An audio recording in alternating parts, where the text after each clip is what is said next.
નમસ્કાર દર્શક મિત્રો, પ્લેગ્રાઉન્ડ ધ સ્પોર્ટ શોમાં આપ સૌનું હાર્દિક સ્વાગત છે. આમ તો પીવી સિંધુનું નામ તમારા બધાને માટે નવું તો નથી જ, કારણ કે પીવી સિંધુએ રિયો ઓલિમ્પિક્સમાં જે પ્રમાણે જબરજસ્ત અંદાજથી બેડમિન્ટન રમીને સિલ્વર મેડલ જીત્યો હતો એ બધાને યાદ હશે. ખૂબ સ્વાભાવિક છે. ફરી એકવાર પીવી સિંધુએ ફાઇનલમાં જેની સામે તે હારી હતી એને ફરીથી હરાવીને એક બદલો કહો તો બદલો અથવા તો એને હરાવીને ફરી એકવાર ટાઇટલ જીત્યું છે. અને આ ટાઇટલ એટલા માટે મહત્વનું છે કે ઇન્ડિયન ઓપન્સનું આ ટાઇટલ, કારણ કે એક તો હરાવ્યા હતા જે ખેલાડીએ હતા કે રિયો ઓલિમ્પિક્સમાં જેમની સામે હારવાનું થયું હતું, પણ રિયો ઓલિમ્પિક્સ પછી આ બીજી વખત એવું બન્યું કે જ્યારે પીવી સિંધુએ મારીને હરાવી હોય. दोस्तों આ વિષય ઉપર ચર્ચા કરવા માટે મારી સાથે જોડાયા છે પી સત્યનારાયણજી. સત્યનાरायण आपका हार्दिक स्वागत है. नमस्कार. સત્યનારાયણજી પ્લેયર છે અને કોચ પણ છે. આપણે એમની સાથે વાતચીત શરૂ કરીએ. સૌથી પહેલા તો इंडियन ओपन सीरीज ये टूर्नामेंट जो है उसके बारे में कुछ बताइए सर. आज टूर्नामेंट है એ વર્લ્ડ સુપર સિરીઝનો વન ઓફ ધ ટુર્નામેન્ટ છે. હવે એ ટુર્નામેન્ટ ખરેખર 12 ટુર્નામેન્ટ થાય, એની જે ક્વોલિફાઈ થતા હોય એ વર્લ્ડ સુપર સિરીઝ જે રમાય છે દુબઈમાં, એના માટે બહુ મહત્વનું છે. હવે આમાં જીતે એટલે એક પાયા આપણે પાર કરેલો હશે, અને એમાં સિંધુએ એક પાયા આપણે પૂરો કરી દીધું છે. અને એ પણ મારીન જોડે, જેમાં ઓલિમ્પિક માં ફાઇનલ્સમાં 3 ગેમ કરીને હારીને અને આજે સ્ટેટ ગેમમાં, અને સ્ટેટ ગેમ 21-19 અને 21-16માં જીતીને એવું ખૂબ એ દર્શાવ્યું છે કે ભાઈ એના માટે એટલું તાકાત છે, એટલું ખૂબી છે કે એ જે પ્લેયર જોડે હારી ગયા હતા એને પણ હરાવીને આગળ વધી શકે એવું ધારે છે. પણ આ જે પર્ટિક્યુલર મેચ હતી જે એની અંદર ખાસ કરીને જોઈએ તો જે પ્રમાણે સિંધુએ જીત મેળવી છે, આઈ થિંક એ ક્યાંક ને ક્યાંક ખૂબ સારી જીત કહી શકાય, કારણ કે 2 સીધા સેટમાં આ રીતે એના કરતાં પણ થોડી સારી રેન્કિંગ ધરાવતી ખેલાડીને હરાવી. એટલે સત્યનારાયણ યસ એમાં એવું છે કે જે ક્વાર્ટર ફાઇનલમાં સિંધુએ સાયના નેહવાલ સામે રમીને અને સાયના નેહવાલ જેવા સારા ખેલાડીને હરાવીને એને કોન્ફિડન્સ લેવલ વધી ગયા છે. અને એ પણ દર્શાવે છે કે જે તમે જોયો છો કે જ્યારે ફાઇનલ ચાલતા હતા અને એને પણ સેમીફાઇનલમાં પણ આપણે ગોપીચંદ જે એમનો કોચ છે એ કોચનો સીટ ઉપર નતા, એટલે એ દર્શાવે છે કે સિંધુએ એને પોતાનો કોન્ફિડન્સ લેવલ કેટલો છે કે ભાઈ કોચ ના હોય બાજુમાં તો પણ હું રમીશ અને જે ખેલાડી સામે હારી ગયા હતા રિયો ઓલિમ્પિક ફાઇનલ્સમાં એને પણ હરાવીશ એવું ધારણાથી એ આપણા સુપર સિરીઝ દિલ્હીમાં ફાઇનલ્સ જીતી ગયા છે. સત્યનારાયણજી, આજે આ બીજી મહિલા છે આ ટુર્નામેન્ટ જીતનાર, તો પ્રથમ મહિલા કોણ છે? આ ટુર્નામેન્ટ પ્રથમ જ્યારે રમાઈ ગઈ હતી તે સાયના નેહવાલે જીતી ગયા હતા, જ્યારે આપણે દિલ્હી ઓપન સુપર સિરીઝ ફાઇનલ્સમાં સાયના નેહવાલ જીત્યા હતા. હવે તમે સાયના નેહવાલની જો વાત કરો તો ક્વાર્ટર ફાઇનલમાં સાયના નેહવાલને પીવી સિંધુએ હરાવી. ક્યાંક બંનેના રિફ્લેક્સિસ અથવા તો જેને કહી શકાય કે એમની મુવમેન્ટ જે રીતે થવી જોઈએ એમાં ક્યાંક એમ લાગ્યું કે PV Sindhu is much faster, much accurate, અથવા તો જેને કહેવાય ને કે રિફ્લેક્સિસની દ્રષ્ટિએ પણ કદાચ શી વોઝ મચ મોર દેન નેહવાલ. શું ગણી શકાય? એવું લાગે છે કે ખેલાડી ઇન્જરી પછી હજુ સારું રમી શકતા નથી? નહીં, આમાં એવું છે કે જે સાયના નેહવાલે જ્યારે ઇન્જરી થઈ ગયા હતા એના પછી એને રિકવરી ટાઈમ બહુ વધારે થઈ ગયો છે, અને એને લીધે એને પોતાનો જે ફોર્મ છે એ પાછા લઈ આવી ન શકી, અને એ થોડુંક સ્લગિશ થઈ ગયા. એ બરાબર છે, પણ એક વસ્તુ છે કે આ જે યંગ ખેલાડી અને પોતાનો કોન્ફિડન્સ લેવલ છે, એની પ્રેક્ટિસ છે, એની વર્કઆઉટ છે, એને ફિઝિકલ ફિટનેસની પ્રેક્ટિસ છે, અને એમનો કોચનો જે કંઈ એને એડવાઇસ છે એ બધું પૂરો પાડતો એ સાયના નેહવાલ કરતાં આગળ નીકળી ગયા. એટલે એક વસ્તુ છે કે જે યંગર જનરેશન એ આગળ વધે છે, કે જો કે સાયના નેહવાલ વર્ષો સુધી એવું રમે એવું પણ આપણે ધારી ન શકીએ, પણ Definitely. સાયના નેહવાલ પાછા આવી શકે એવું છે, અને લેટેસ્ટ હોપ કે એવું એ પાછળ આવીને એવું પણ આપણો દેશનો ઝંડા ઊંચા રાખશે.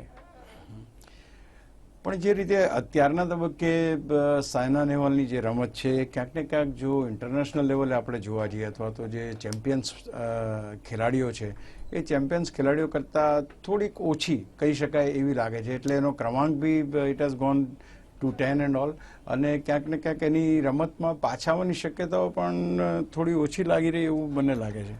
ના ના ના, એવું તો ના હોય. જો કે એ છે અત્યારે આખા દુનિયાની અંદર લેડીઝ ખેલાડી ઇન પર્ટિક્યુલર જે આપણા ચાઇના છે, જાપાન છે, કોરિયન્સ છે અને ચાઇનીઝ તાઇપાઈ છે, એ લોકો ખેલાડીઓ બહુ અગ્રેસિવ અને ફિઝિકલ ફિટનેસ બહુ વધી ગયા છે, અને એને લીધે થોડું આપણે ડાઉટ કરી શકીએ કે સાયના નેહવાલ આપણા પાછા આવી શકે કે નહીં. પણ અત્યારે જે એમનો નવો કોચ છે જે આપણે પ્રકાશ પડકુન સર, અને એ પોતે પણ એટલું જ એને ખ્યાલ રાખે છે અને એને તૈયારી કરે છે, અને આપણે એમ સમજીએ કે એ પણ આગળ વધશે અને આગળ આવશે. હવે અત્યારે તો 10માં તો છે જ, પણ વિચાર કરીએ કેમ કે 10માં આવવાનું પણ એ બહુ ડિફિકલ્ટી છે કે વર્લ્ડમાં અંડર 10માં આવવાનું પણ બહુ ડિફિકલ્ટી છે, અને લેટેસ્ટ હોપ કે એ આવી છે અને સિંધુ અને ચાઇના આપણા દેશનો ઊંચા રાખશે. હું તમને સીધો સવાલ એમ પૂછું કે સત્યનારાયણજી, કે જે રીતે સાયના નેહવાલ અત્યારે રમી રહી છે, નેક્સ્ટ ઓલિમ્પિક માટે તમને એમ લાગે છે કે she will be 100% fit to play the next Olympics? અત્યારેનો સિચ્યુએશનમાં કેમ કે ફિઝિકલી ફિટ નથી વધારે, અને let us hope she will come out of it and she may be ready, because basically એને થોડું ટાઈમ જોઈએ, કેમ કે એને નોર્મલ રિલેક્સેશન ટાઈમ, અને એને she is to out of the circuit for few days, એ થતો નથી, એટલે ઇન્જુરી છે ને એ રહી જાય છે એવી રીતે, એટલે થોડું ટાઈમ લાગે કે દેન થોડો દિવસ એને આ પાર્ટિસિપેશનથી બહાર રહેવું પડે. હવે પાર્ટિસિપેશન બહાર રહો એટલે પેલી ઉંમર પણ વધી જાય, ઉંમર વધી જાય એટલે પછી એનું રિફ્લેક્શન સ્લો થઈ જાય, એટલે યંગર ખેલાડીઓ આમ આગળ વધે એ પણ આપણે સારું છે, પણ સેનાનો આપણે એટલું ધારીને પણ આગળ વધશે એવું વિચાર કરીએ, પણ આવશે કે નહીં આપણે આવું કહી ન શકીએ અત્યારે, કેમ કે આપણે યંગર જનરેશન એ તો વાત ચોક્કસ છે કે સાયના નેહવાલે જે રીતે અત્યાર સુધી બેડમિન્ટન રમીને જે રીતે ભારતીય ખેલાડીઓને અથવા તો ભારતના જે બેડમિન્ટન રમતા જે લોકો છે ખાસ કરીને એમને એક પ્રેરણારૂપ તો બની છે, એમાં કોઈ સવાલ નથી કે જ્યારે આપણે બેડમિન્ટનનું નામ દઈએ તો ડેફિનેટલી તમારે સામે સાયના નેહવાલ આવી જ જાય. પણ એક વસ્તુ ચોક્કસ છે કે હવે જે પ્રકારનું ફાસ્ટ બેડમિન્ટન રમાઈ રહ્યું છે, કદાચ હું માનું છું કે એ પણ એક થોડો આમાં મોટો ભાગ ભજવતો છે, કારણ કે હવે મને લાગે છે ત્યાં સુધી પહેલાના બેડમિન્ટન કરતાં પણ I think there is more swiftness has come, more fast game થયું એવું લાગે છે સર. હા, એ તો છે જ ને. આજે અત્યારે જે આ બેડમિન્ટન જે છે પાવર ગેમ થઈ ગયા છે. પાવર ગેમ છે જેના જોડે વધારે એનર્જી છે, એ વધારે એનર્જી એટલે આખો આપણે મેચ ચાલતી હોય, આપણે 3 ગેમ રમવાનો હોય, અને પહેલા ગેમથી જે એનર્જીથી રમતા હોય એ ત્રીજો ગેમ સુધી રહેવું પડે. હવે એના માટે આપણે વર્કઆઉટ જોઈએ, અને વર્કઆઉટ જો સાથે સાથે પણ ફૂર્તિનેસ, એટલે એ ફૂર્તિનેસ જે છે ને કે આ બીમારમાં આપણે ઇન્જુરીને લીધે થોડું સ્લો થઈ જાય, એટલે સ્લો થઈ જાય. આજે સેનાનો પ્રોબ્લેમ એ છે કે એને સ્લોનેસ આવી ગયા છે. હવે જો કે જેટલું પ્રેક્ટિસ અને સ્પીડ એ બધું કરતી હોય, પણ એને ફિઝિકલી એ અલો નહીં કરતા હોય, એટલે એથી બહાર આવે ને એ રમી શકે. પણ હવે નવા છોકરીઓ પણ આપણે દેશમાં સાયના નેહવાલ, સિંધુ, એના લીધે બહુ છોકરીઓ આવી જાય છે, અને એ જમાના ગયા છે કે આપણે લેડીઝ પાર્ટિસિપન્ટ ગોતું પડતા હતા કે ભાઈ આપણે નેશનલ લેવલમાં કયા છોકરી રમશે, અને અત્યારે તો તમે વિચાર કરતા રહ્યો છે કે થોડા દિવસમાં તો છોકરીઓ બહુ આગળ વધશે, અને ખાસ કરીને રિયો ઓલિમ્પિક્સમાં થયું છે ને, કારણ કે મેડલ જીતવામાં છોકરીઓ જ આગળ રહી છે, એ તો બરાબર નથી કરી.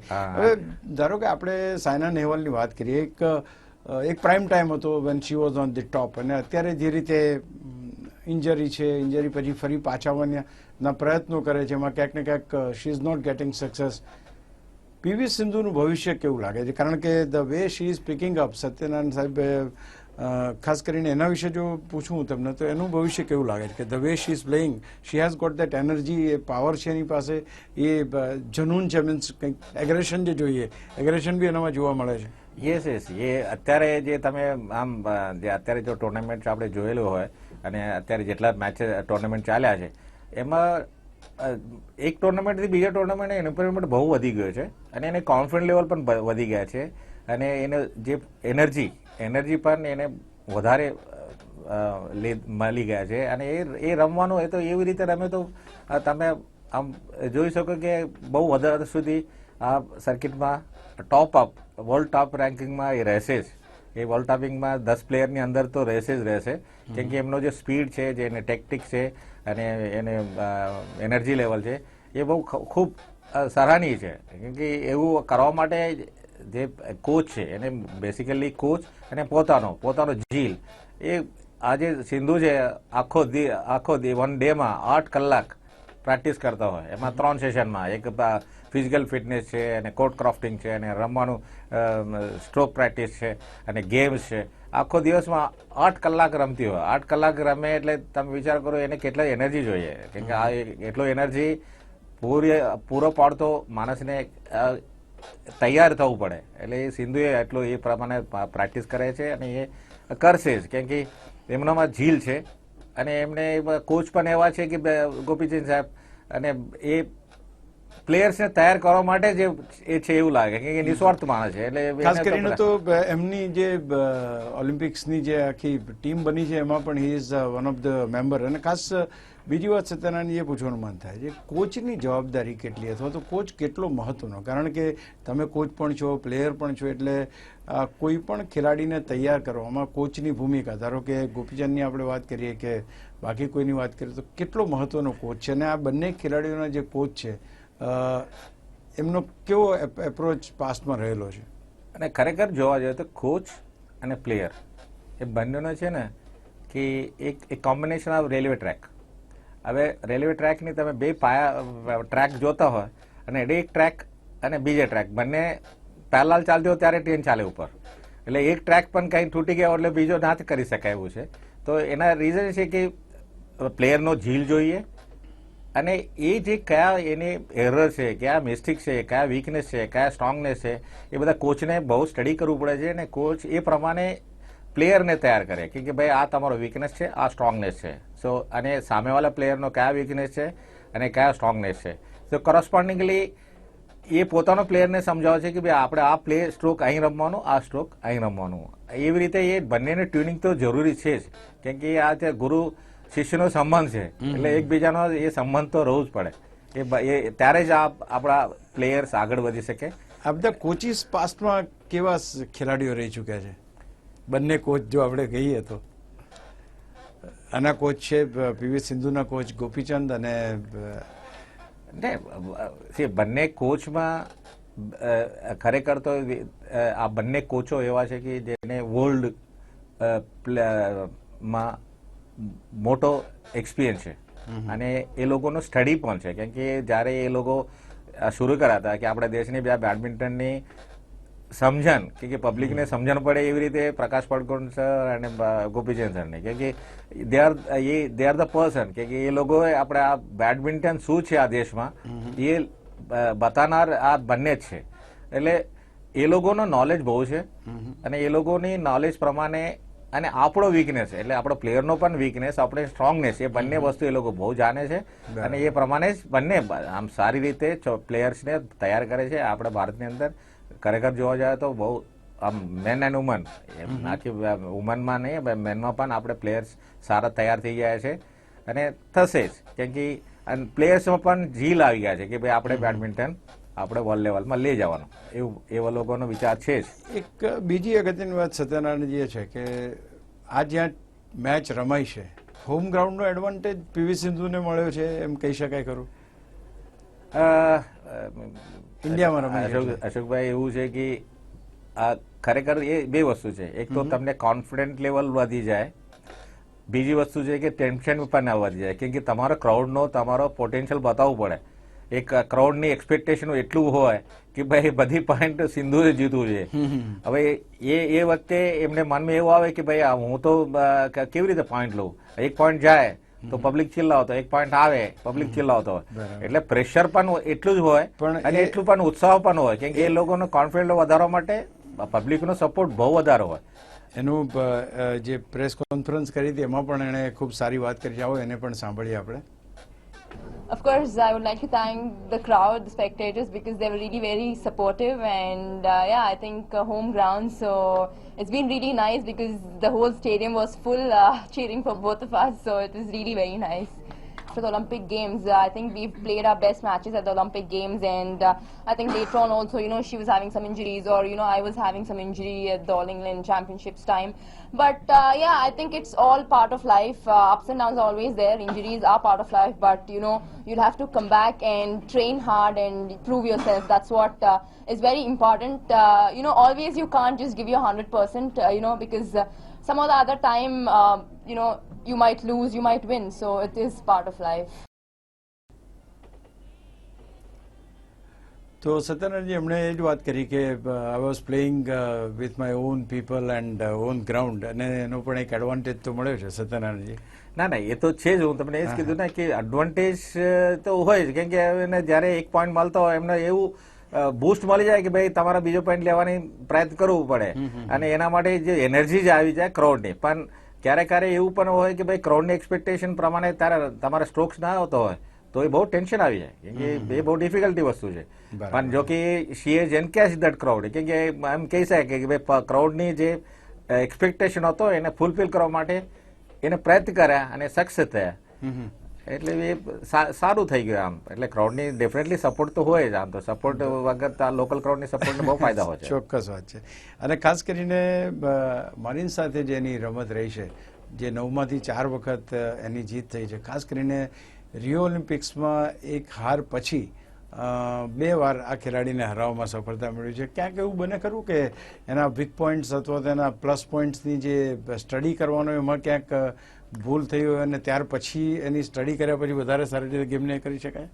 હા, નોર્મલી આ જે હાયર લેવલ ટુર્નામેન્ટ થતી હોય અને હાયર લેવલ ખેલાડીઓનો પાર્ટિસિપેશન થતો હોય તો એક ખેલાડીનો બીજા ખેલાડીનો વીકનેસ એન્ડ સ્ટ્રોંગનેસ જાણતા હોય, કોચ પણ જાણે. અને તમે આ જે ટુર્નામેન્ટ મેચેસ જોયા હોય આ જે ગેમની અંદર કે ખરેખર જોવા જાય તો મોર્નિંગ સ્પીડ બહુ વધારે, પણ એને સ્લો કરી દીધા અને નેટ રમીને નેટમાં એટલું પોઈન્ટ લીધા છે એ મારીનો પોતાનો ગેમ ભૂલી ગયો એવું લાગે તમને. એટલે એવું લાગે કે ભાઈ એમનો વીકનેસ છે એને એનકેશ કરી લીધા એટલે કે નેટમાં નમાડીને એને રાંગ ફૂટ પર લઈને એને પોઈન્ટ લેતા હતા. અને જો કે પહેલા ગેમમાં બંને સરખા ચાલતા હતા અને થોડુંક એવું લાગે કે ભાઈ આ બંને એકબીજાનો સ્ટડી કરી લીધા છે, પણ સિંધુએ એનો થોડું હોમ ગ્રાઉન્ડ નો લાભ મળી ગયો. હા, અને ક્રાઉડ ને પણ એ મળે અને એ ફર્સ્ટ ગેમ જીતી ગયા. અને સેકન્ડ ગેમ પણ પહેલા અડધો સુધી તો થોડુંક એ સાથે સાથે ચાલ્યા, પણ 15-13 પછી એને ફૂલ ફ્લેજમાં રમીને સ્ટેટ ગેમ જીતી ગયા છે. અને હોમ ક્રાઉડ ને તો એડવાન્ટેજ હોય છે ડેફિનેટલી. હવે સત્યનારાયણજી ખાસ આપણે વાત કરીએ કે અત્યારની જે પરિસ્થિતિ છે, અત્યારના જે ખેલાડીઓ છે, અત્યારના જે લેડીઝ અથવા તો જેન્ટ્સ ખેલાડીઓ કોણ કોણ છે, હુ કેન ડુ બેટર, અથવા તો ઓલિમ્પિક્સ માટે કયા ખેલાડીઓ આગળ આવી શકે એમ છે આપની દ્રષ્ટિએ?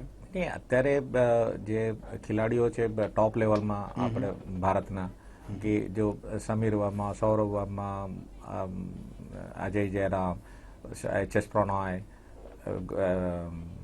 સાઈ પ્રનીત, અને ખેલાડીઓ બહુ છે અત્યારે. આપણે ઇન્ટરનેશનલ લેવલ પર આ લોકોનું આમ દબદબા તો છે જ.